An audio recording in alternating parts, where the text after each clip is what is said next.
the thing about COVID, we're getting more used to living with it, I think, and adapting where we can and doing what we can. And it isn't going to go away anytime soon. And for me, it's just trying not to be frightened for myself, for my family, and just to remember that, you know, you can only do the best you can, that we've been the beneficiaries of some very generous donations for our young carers, because it's the children that have probably find it the hardest to adapt. You know, they've got a lot of energy, they're used to going to school and being with their friends and coming to the support groups and having us go visit them, and all that has stopped, and they're just sort of, a lot of them are very poor, and they live in very busy households that are chaotic, not a lot of room, and we're seeing quite a decline in the,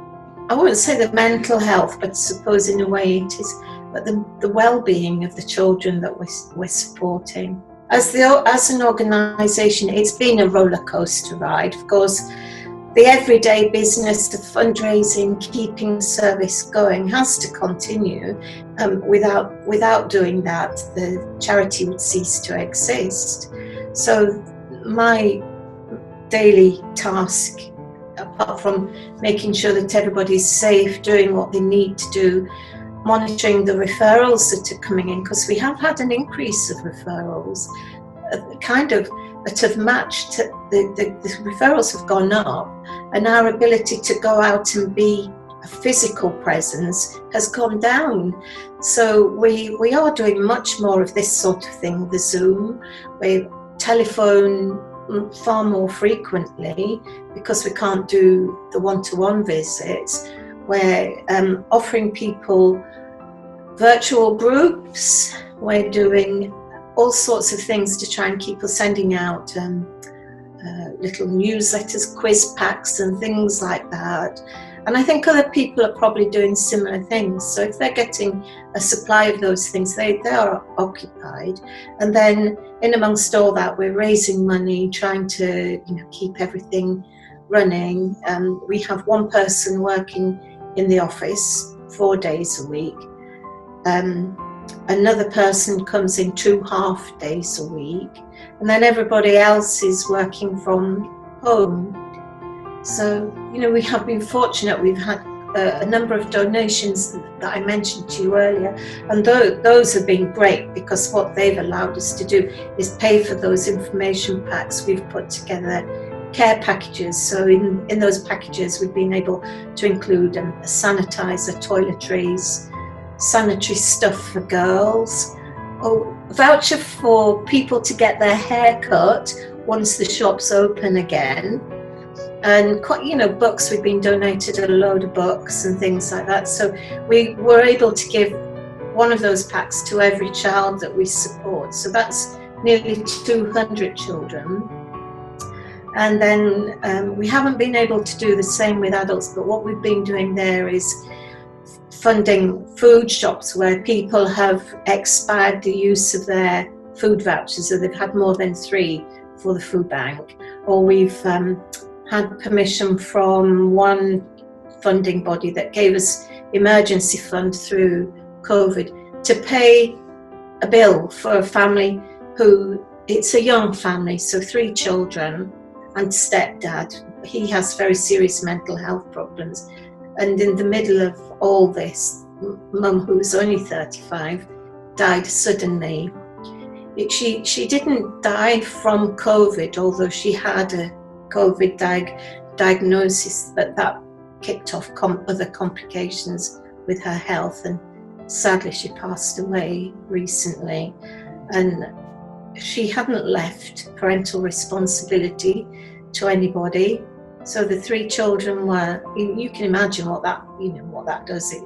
It's bad enough losing your mum and then not knowing who was going to look after you, where you're going to be, and then the bills to pay. So we did get permission to stabilise that situation and work alongside children's services.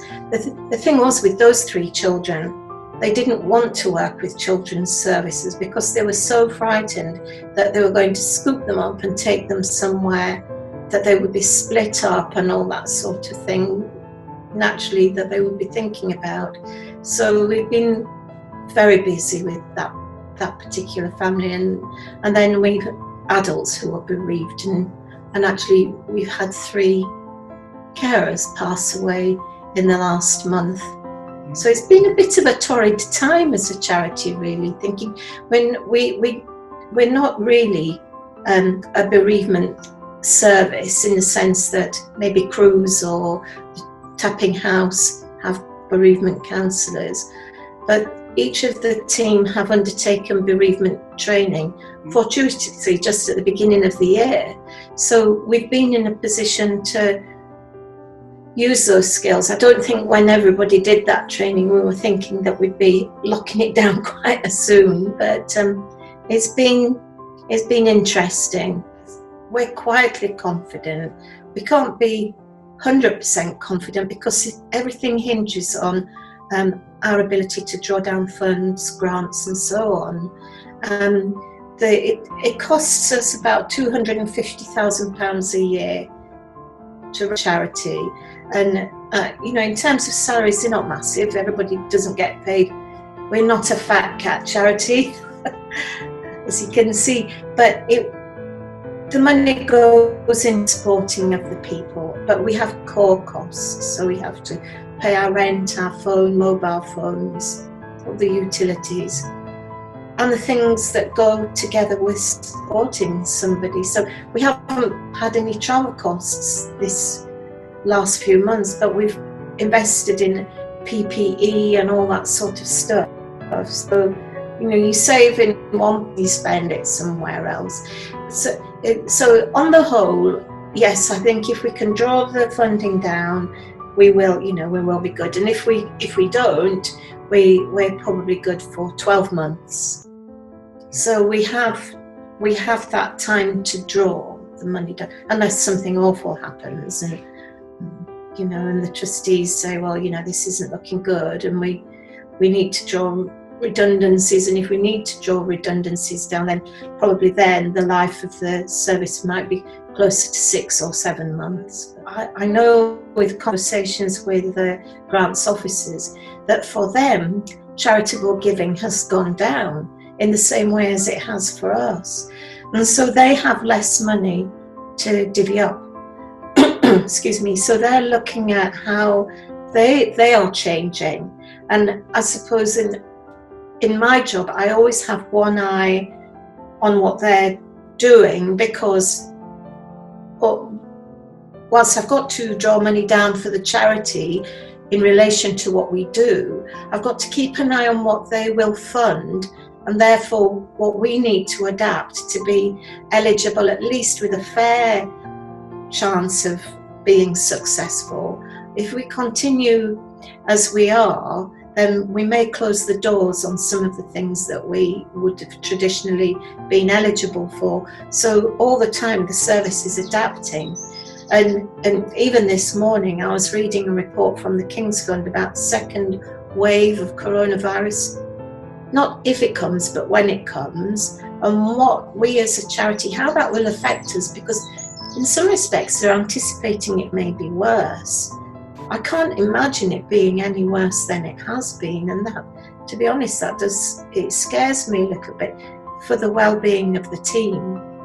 Our greatest need, apart from funding, I think it's time. There's so many things that need to be done, and that I can't keep imposing on the same people all the time. So I suppose a good cohort of volunteers would be probably helpful. Oh, well, it's nice to talk to you. Yeah, and you. Lovely to see you. Take care. See you again. Bye.